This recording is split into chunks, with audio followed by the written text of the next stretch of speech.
Good morning. My name is Dirk Schleicher. I'm a member of the scientific committee. One of our tasks is to select or to read all the files of the applicants, select the most promising young scientists, such as you, and then we are full of anticipation to meet you when you actually come here. So, congratulations that you made it here. We are very happy to see you.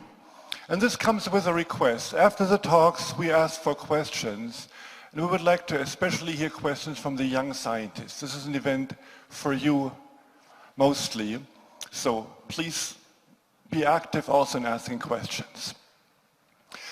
Our first speaker this morning truly needs no introduction. Sir Andrew Wiles from Oxford University, who solved Fermat's last theorem some 20 years ago, more than 20 years ago meanwhile.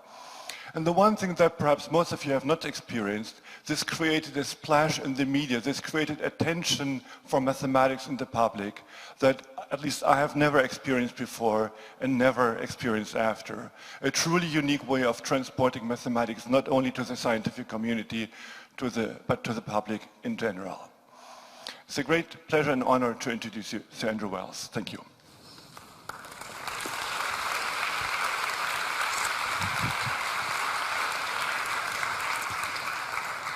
Thank you very much.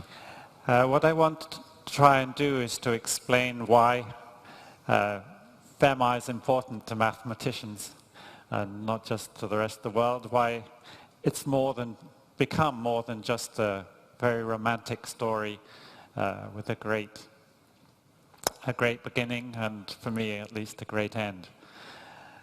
Of course, you hardly need reminding what the problem is. So Fermat was a French jurist, an amateur mathematician who in the 17th century got hold of a copy of Greek mathematics by Bachet, and edition by Bachet. And in the margins he would write down some notes about the problems that emerged in this copy of Greek mathematics. And he wrote next to one famous problem for this. He wrote down this equation and said it had no solutions. And he said, for this truly I have a wonderful proof, but this margin is too small to contain it, as you know. So the problem was to show that the equation x to the n plus y to the n equals z to the n has no integer solutions. That is to show there are no solutions x, y, and z in the integers which, when you add one power with another, gives a third with the same power. So of course, in school we learn that solutions to Pythagorean triangles give you lots of solutions, infinitely many, when n equals 2. So you can have 3 squared plus 4 squared is 5 squared, 5 squared plus 12 squared is 13 squared, and so on. There's even a formula for the solutions. But for higher powers bigger than 2, Fermat claimed there were no solutions. And work on this led to the creation of modern number theory. In some sense, number theory really started with Fermat, but modern algebraic number theory started with attempts to solve this by Kummer and others. And the solution to it reflects a big change in modern number theory, which I want to explain. So originally, what did Fermat do? Well, he didn't just state the problem for all n. For the case n equals 3, he actually solved an equivalent problem. It's actually equivalent to showing that there's no right-angled triangle with rational length sides and area 1. So, at least in one direction, the one you need, this is actually an elementary problem in algebra. You write down A, B, and C for the sides. You write down the Pythagorean equation, a squared plus b squared equals c squared. Write down a formula for the area, half the base times the height, or half AB. And if you manipulate these, you can get a solution, if you have such a right-angled triangle, to actually an equation of the form y squared is x cubed minus x. And then with a bit more work, you can change it to a solution of the equation x cubed plus y cubed equals z cubed. So this is actually not too hard. What's hard is then to show that x cubed plus y cubed equals z cubed has no rational solutions. So now there are many different proofs, but it took until Euler to really find a proof, the first one. Also, a similar method works for the equation x to the fourth plus y to the fourth equals z to the fourth, or even x to the fourth plus y to the fourth equals z squared.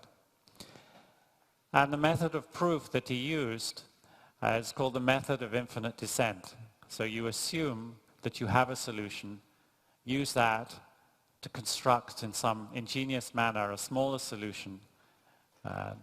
From that smaller solution you get a third, even smaller solution. But all these solutions are in integers. You can't go on getting smaller forever. So the first real place in history where such a proof is described, it's not called infinite descent. The first one is a famous Greek theorem. So I have to have a proof in every maths lecture. So this is the classical proof that the square root of 2 is irrational. So the method of descent is you start with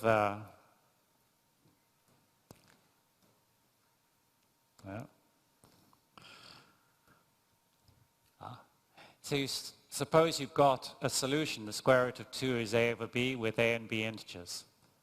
Okay, you choose such a solution with a and b positive. Now, from this equation, you can rewrite it a squared is 2b squared. But a and b are integers. A is therefore even, so a is twice some other integer. Write it as 2a0. Substitute in the first equation. You have 4a0 squared is 2b squared. Cancel the 2's. You get 2a0 squared is b squared. So b is even, so b is 2b0.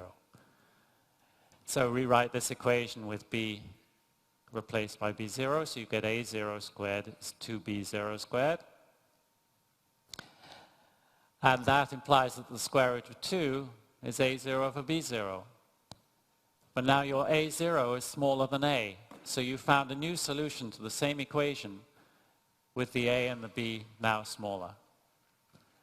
So the smaller solution gives contradiction, and you can't keep getting smaller solutions forever.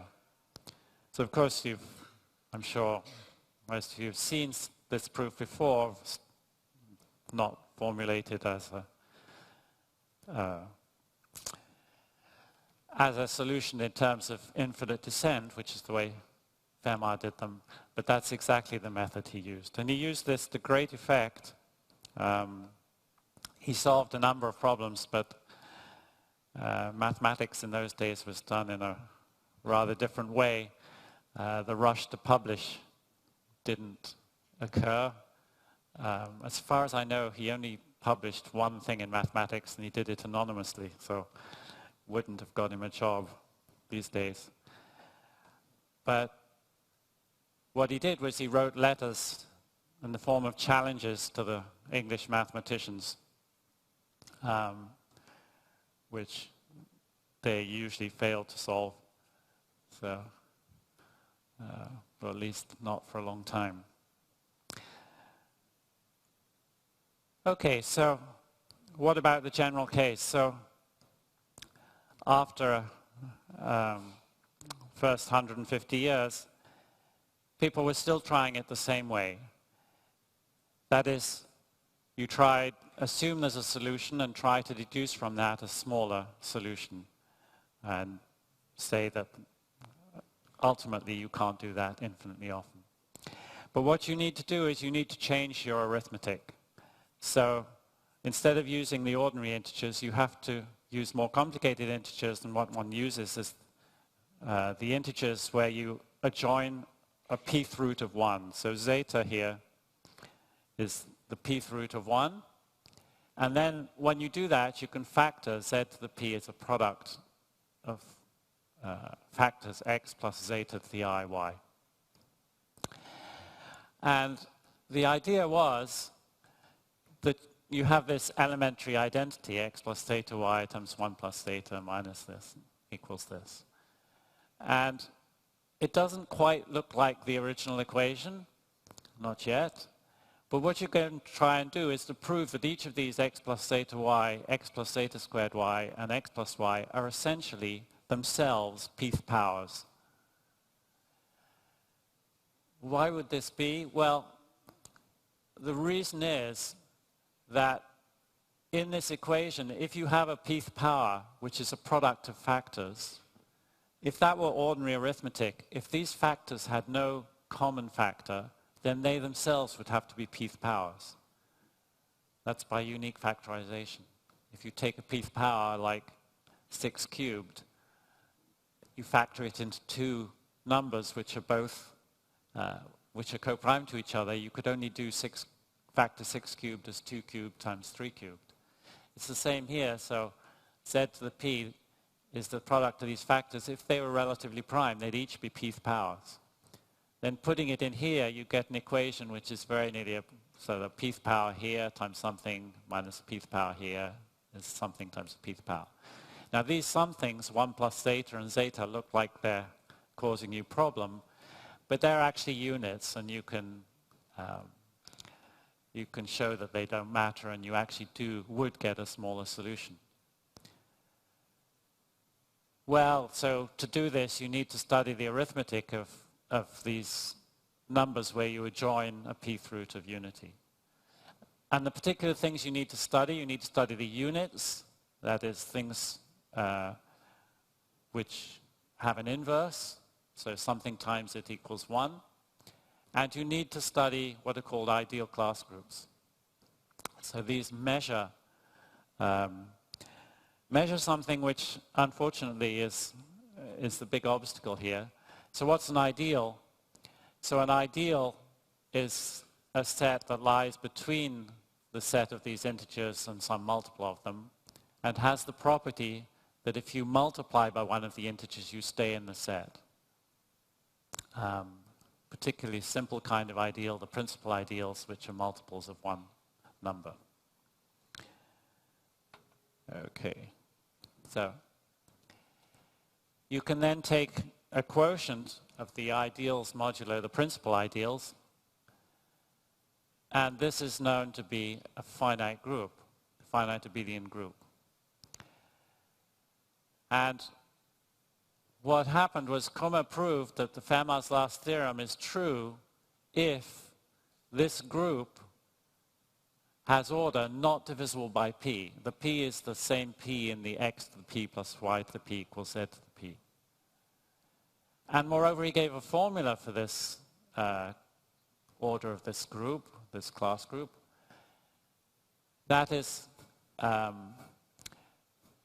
which in simplified terms gave you the information that p divides the order of the class group if and only if p divides the product of the first so many even Bernoulli numbers, p2 up to p minus 3.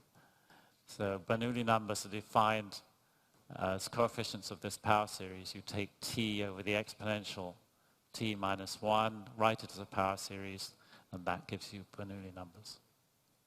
So if p doesn't divide these Bernoulli numbers, if they don't, then it doesn't divide the class number, and then Fermat's last theorem is true.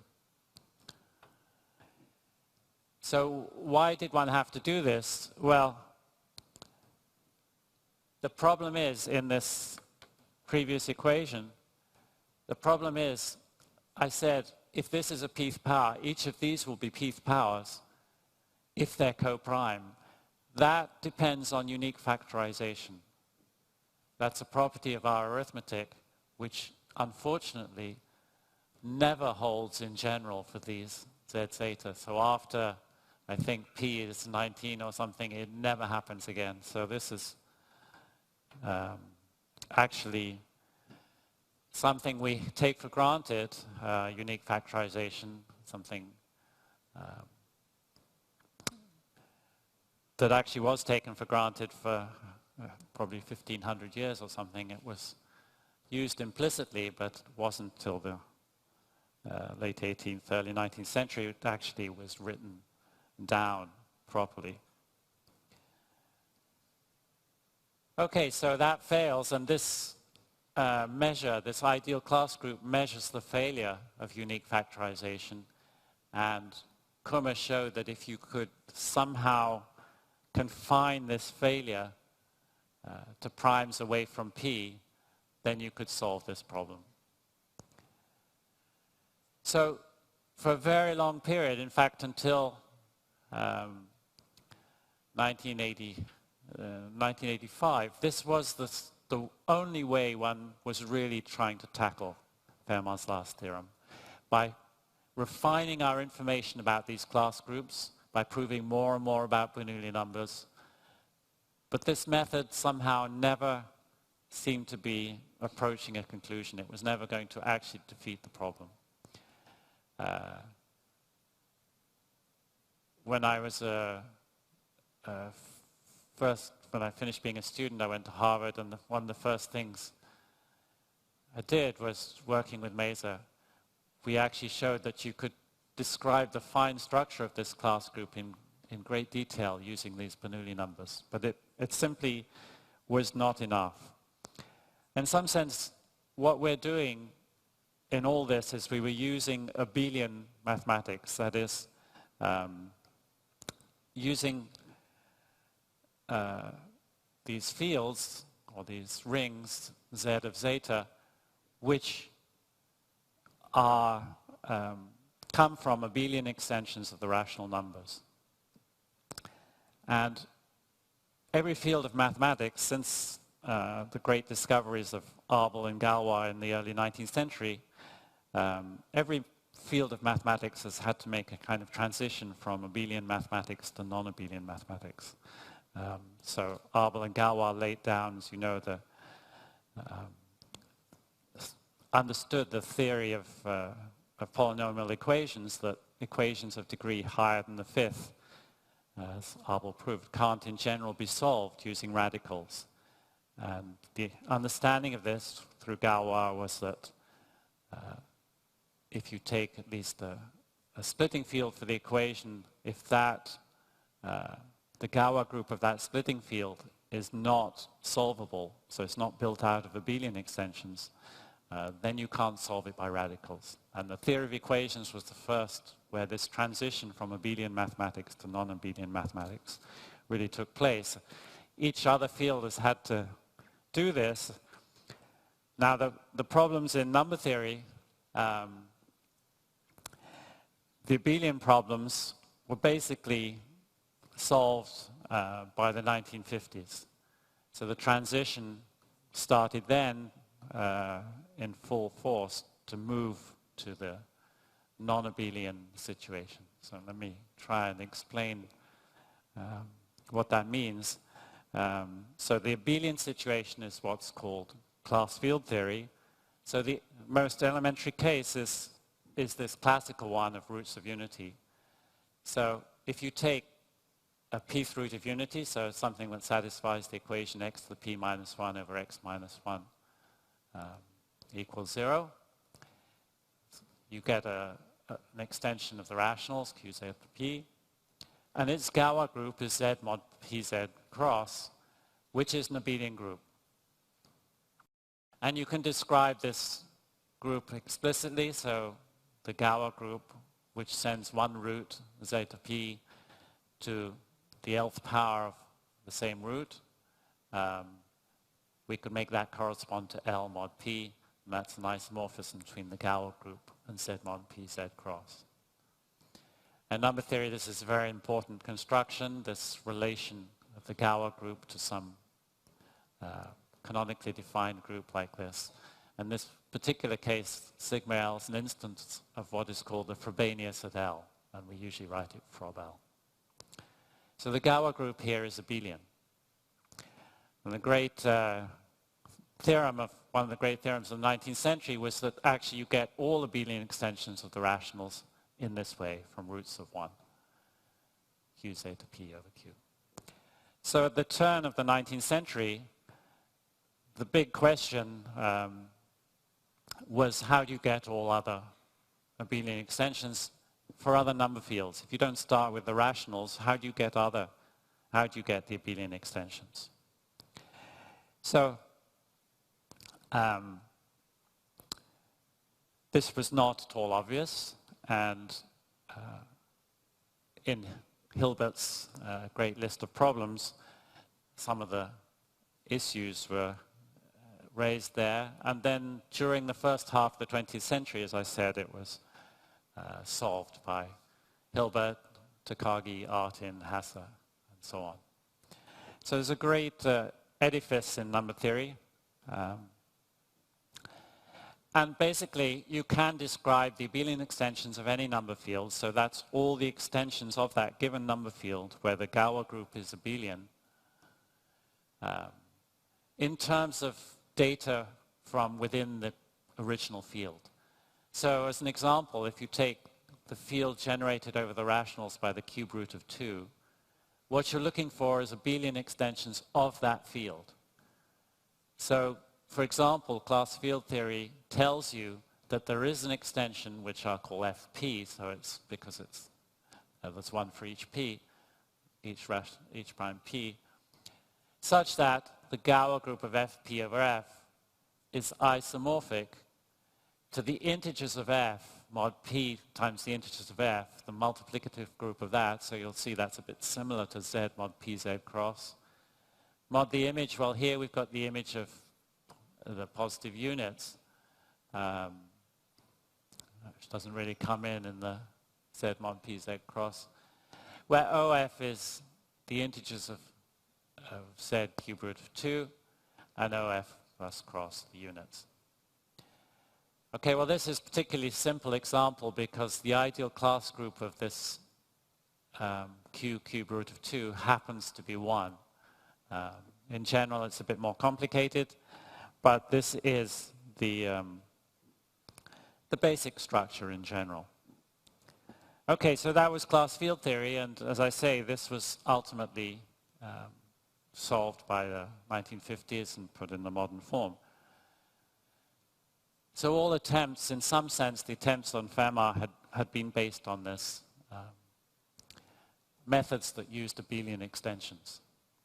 What happened in 1985 was that Gerhard Frey came up with a completely revolutionary way of trying to understand Fermat, completely different. Supposing you start with a hypothetical solution, a to the p plus b to the p equals c to the p prime. Then you manufacture an equation of the form y squared is a cubic in x by using the solution that you're hypothesizing exists. So y squared is x times x minus a to the p times x plus b to the p. So the discriminant of this cubic, which is actually called an elliptic curve, discriminant is the product of the difference of the roots squared. So you've got a to the p minus 0, b to the p minus 0, and then b to the p minus a to the p. So that's from this equation, c to the p. So the discriminant has the form, it's always a square, but in this case it's actually a pth power. So the discriminant would be a pth power. Now there were some quite subtle reasons why no such curve should even exist. It should not be possible to write down as a discriminant, which is a pth power. So Frey came up with a suggestion, but it needed a lot of refinement.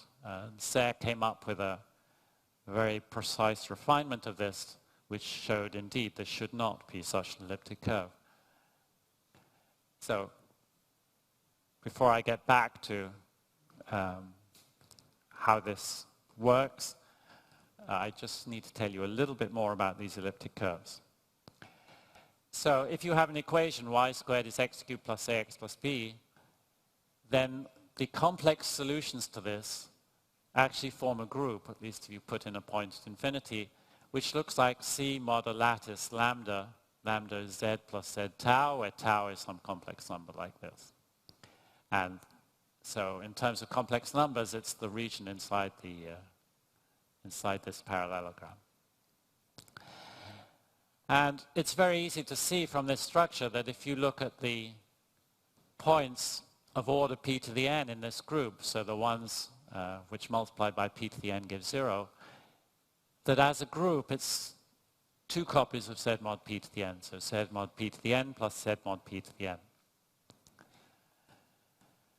Now these points will actually, since there's finitely many of them, will be defined over a number field, and you could make the Galois group of that number field, so the field generated by the p to the n division points, act on these division points, and you get a representation from the Galois group to GL2 z mod p to the n z, because it permutes these points. So from such an elliptic curve, you're actually getting representations of Galois groups into non-abelian groups. GL2 of z mod p to the n z is non-abelian. So the Galois group will be a subgroup of that, pretty close to it, and non-abelian. So it's a very good way of constructing non-abelian extensions. To give you a even more concrete case, so this is the case p equals 3. You take an elliptic curve. What are these things? Just to make it really explicit. You take the 3 division points on an elliptic curve. So there are these points. You see, you multiply this one by 3 and you get up to here and you get 0, which is this point here, and so on. These are the 3 division points, just to divide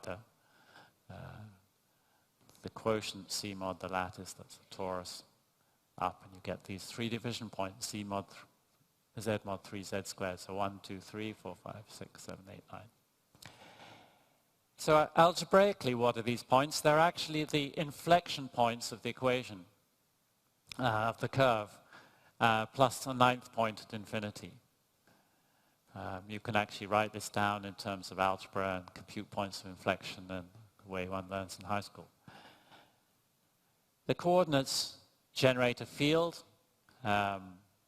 QE3, and as I said, the Galois group of this field they generate will permute these division points, and so you get a map into GL2 of Z mod 3Z.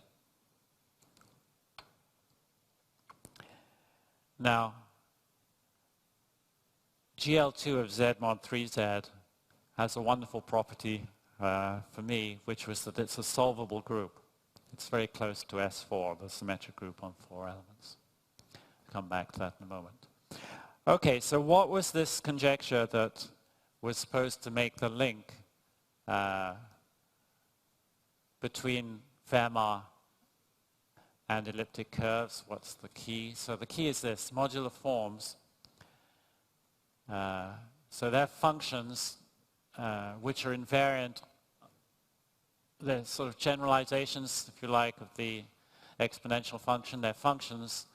You could write them as a Fourier expansion, so they're invariant under z go to z plus 1.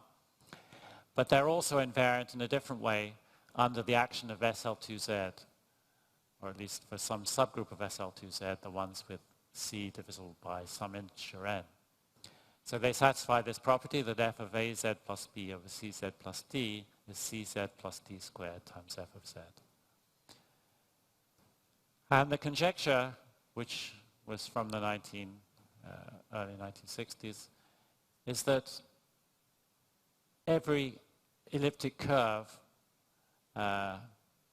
gives rise to a modular form of this weight. So weight 2 just means the 2 here, so it's one of these. Gives rise to a modular form with some level n, some n here, which is related to the discriminant of the elliptic curve. And how does this connection work? Well, it works via these Galois representations of the points of finite order that I described. So the Galois group of QEP to the n over Q, we saw it gives you a representation to GL2 Z mod P to the NZ, you can define a Frobenius in here, an element in here, just as we did in the cyclotomic case. It's more complicated, but this was Frobenius's, one of Frobenius's great ideas. You can make a Frobenius in here. And the connection is that in this representation from the elliptic curve, the Frobenius goes to an element whose trace is the coefficient in this modular form. So it's the AL from here is the same as the trace from the elliptic curve. So that's the connection between the elliptic curve and the modular form. So we're claiming that every time you write down an equation of elliptic curve over Q, there is such a modular form. So there are two steps. So we had Frey's approach. We went from a hypothetical solution of Fermat's equation to an elliptic curve. And now we go from an elliptic curve to a modular form. And I said it was hypothetical, it wasn't supposed to exist. And the way we show that is by showing that, in fact, this modular form can't exist. Okay, well, I can't explain how you do that. That's the theorem that enabled the proof of Fermat's last theorem. I can't do that, but what I want to explain, well, maybe I'll just, I'll say the first step in the proof, okay? So why this number 3 was so important. So we had Frey, and then it was actually proved by Ribbit that this conjecture, Taniyama-Shimura, actually implies Fermat's last theorem. Because if you had a counterexample to Fermat, then you would make this elliptic curve. If the modularity conjecture were true, you get some modular form with bizarre properties, and that the modularity conjecture ruled out.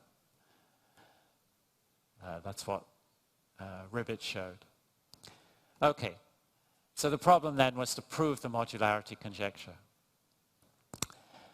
And the first step was to consider precisely these points of inflection, so the Gower representation coming from the 3 division points. So you get a representation from the Gower group of QE3 over Q to GL2 of Z mod mod 3Z. You can obviously map that onto the projective general linear group just by dividing by the center. And that is actually isomorphic to S4. So S4 is a solvable group, and Langlands and Tunnel, it's a case that Langlands hadn't quite covered. Langlands showed how with solvable extensions you could connect them to modular forms in some cases. So this was based on his theory of cyclic base change. It only works when you have something solvable at the moment. And that was the first step, somehow the way into this problem was via this theory of Langlands. So Langlands, I was saying that in the 1960s we'd sort of finished with the most of the problems, classical problems on abelian mathematics, and we were switching to non-abelian. So Langlands was the person who really proposed what should be going on in the non-abelian case. So it's a generalization of class field theory. This is, in some sense, the big set of problems in number theory, the big program, if you like, is to describe all Galois extensions of the rationals, or indeed any number field. So we've described the abelian ones in terms of data within the field. And the basic general idea is you go from using modular forms, which is what we're supposed to use for GL2, to something called automorphic representations. This is more general for GLN. And roughly speaking, just as we looked at functions for GL2, which are invariant under some subgroups of GL2, of SL2 of the integers. In general, you're trying to use GLN of the integers of whatever number field you're using, so the rationals if you're picking Galois extensions of the rationals, or GLN of the integers of some number field f if you're trying to do it over a number field f. So functions invariant under there, so this is quite complicated function theory to classify the n-dimensional representations of the Galois group of f bar over f. So it's not quite the same saying an n-dimensional representation as actually talking about a field extension, but that's the best we'll do. That really explains it. So this is a huge program in number theory. It's what the big thrust of number theory is about. But we've made very little headway yet. Even to write it down has taken, what we are looking for has taken really 50 years. So you have to use Adels and adelic representation theory. And each aspect of this has been developed, but very little progress has been made on the actual problems themselves. So I just want to mention, as I finish, one prototype solution which is heading in the right direction. So one was achieved maybe 10 years ago, something 5, 10 years ago. That is, supposing you take a Galois representation to GL2 of Z mod LZ, assume the determinant is odd and the representation is irreducible. Odd means if you take a complex conjugation, the determinant is -1. Then that representation is associated to a modular form. So this is the first, really, in terms of simple data, this is one of the first real steps in the right direction. That's an enormous way to go. The proof uses similar techniques to what was used for the elliptic curve case that I did, for Fermat, with the various ingenious induction on primes, the kind that it's a double induction on primes, which is hard to imagine how it worked, but it does. It doesn't seem to work in the general case, that is GLN and NEF in place of the rationals.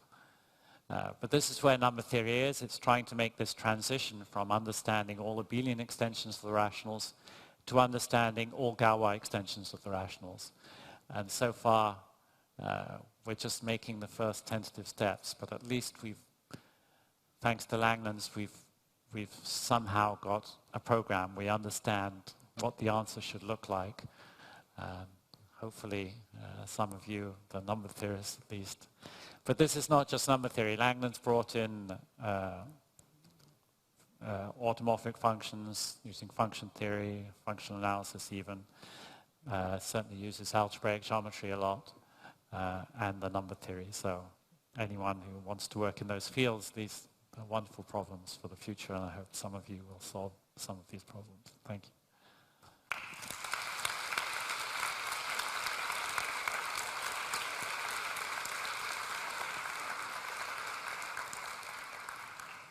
Thank you very much for your most inspiring talk. Now I hope we have some questions or comments, especially from young researchers. Well, I warned you. I see some over there. Thank you very much for this amazing talk. So regarding Fermat's last theorem, I was wondering whether generalization to more than 2 variables is interesting or known. For example, x to n plus y to n plus z to n equals t to n, something like that. Yeah, so there's a range of them. So there was a problem, the next one historically I think was Euler had a sum of 3/4 equals another fourth, and that was stumped people for a long time. And then Elke showed something like 30 years ago that in fact there are infinitely many solutions. He found an elliptic curve on it, so it's always elliptic curves, elliptic curve on it, and then infinitely many solutions on that elliptic curve using modern elliptic curve techniques. So that was another old one that was solved. So there are various other types of equations. You can change the coefficients, like ax to the n plus by to the n equals cz to the n. Or you can change the exponents to x to the p plus y to the q equals z to the r. Or you can, as you say, you can have more of them. So if you just take more of them, if you take a lot more of them, then the Hardy-Littlewood method will tell you something. If you just take up to 4, then I think it just gets harder. But of course, if you take 3 and vary the coefficients or the exponents, then probably a good way to think of that, apart from the way I did it, which still works for some of them, is the ABC conjecture, possibly the ABC solution. And that will give you information about those two. So, yeah, people are working on things like that. More questions or comments? Sir Michael, not exactly the youngest, but... Yes. Thank you. Well, it was a brilliant talk. Thank you, Andrew. I wanted to make a couple of comments. One is that the whole idea of doing non-abelian theory permeates, of course, not just number theory, but physics and geometry and vast parts of mathematics. Yeah. And what we're really looking for is an overall unification in some distant future, which the young people here should be working on, to bring these all together. Now, a lot of steps have been taken already. All the work that is done by physicists in string theory is, broadly speaking, in this direction, but they are working what you would call the infinite prime, and then the number theorists are mainly concerned with the finite primes, and you have to bridge the gap between the two, and that is the big problem which many people are working on. So there is work going on under different headings with different hats by people who call themselves physicists, number theorists, geometers, whatever you like. But they're all in some sense doing the same thing. And one of these days we'll realize exactly how to put that together properly, and then we have the ultimate theory. Yes, sir.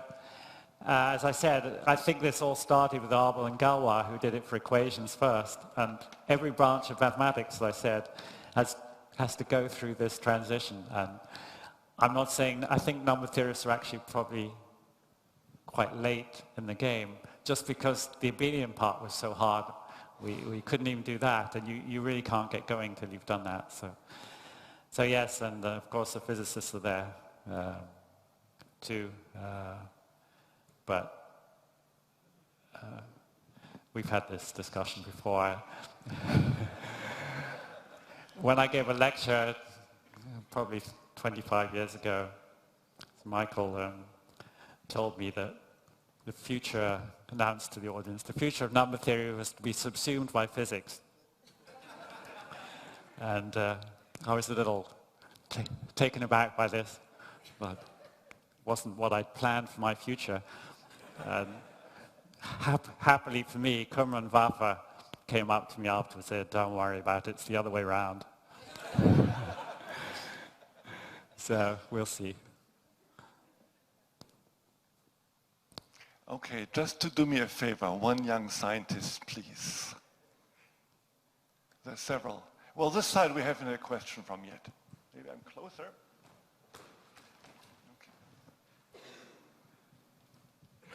Thank you, Sir Wiles, for a lovely talk. What makes your results even more remarkable is that you embarked on this very difficult path in secret for some years. I was wondering if when you could do it again, would you still perform it in secret? Yes, so I think the answer is absolutely yes. I didn't actually embark on it in secret.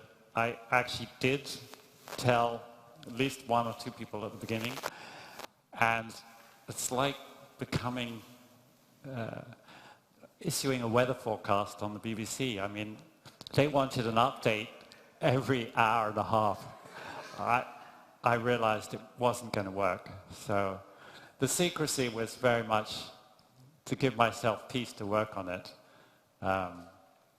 It's not that, you know, many times when you're working on a problem, you're actually trying to get people to talk to you about it so you can have, you know, feel reassured it's worth doing and so on. But Fermat has that nature. And I think it's the same if people are working on the Riemann hypothesis.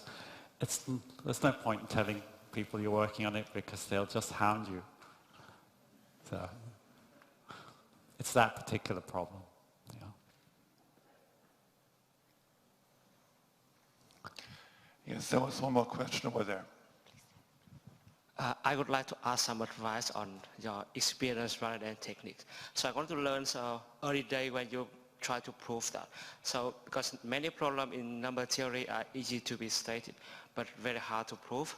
So suppose I want to prove that there are infinitely many perfect numbers, but I don't have many background from other areas, so where should I start? You're asking me about whether to try and prove there are infinitely many perfect numbers. I mean, some difficult problem like that, but so where should young people start to prove where to start? Yeah, so to be perfectly honest, I would say don't do that one.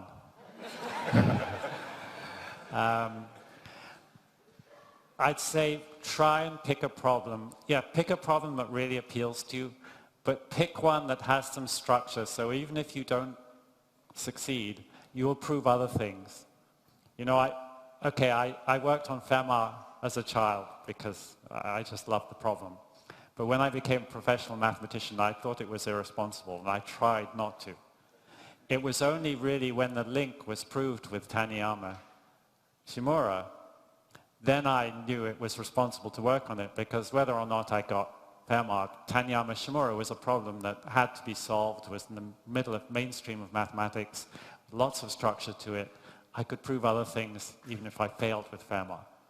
So don't be irresponsible and pick something for which after 2,000 years there's still no more structure to it. I think we should come to one last question from the back. Hi, thank you for your talk. So I had a question. So I'm a computer scientist, and pardon me if my question is a little naive in these matters. So I was wondering, are people looking at computational methods for maybe just looking for counterexamples that could potentially just either prove or disprove a theorem? I think disproving might be easier if you just use some kind of computational methods, perhaps. Is that something that people do or are looking at? Oh, absolutely. It's a very odd thing in mathematics that if you know something's true, it's much easier to prove it. Even having the choice between it being true and not true, you think, well, you spend half the time on each. But it doesn't work that way. So very often what happens is people spend a lot of time trying to construct counterexamples, finally give up and then prove it, or vice versa. And once they switch from trying the one thing to the other, it happens quite quickly. For example, a very famous problem is called the Hodge conjecture. I think people are really unsure whether that's really true, and they have spent some time trying to construct counterexamples. So often we're not absolutely sure which way it should go. The Riemann hypothesis, I wouldn't bother with trying to construct a counterexample. I think we all believe it's true. So you have to develop an intuition. You have to really believe in whichever way you're trying to do it, whether prove it true or prove it false. But, thank you. Yeah. We will have Sir Andrew here with more opportunity for informal discussions throughout the remaining program. Thank you very much again for your nice talk and your answers.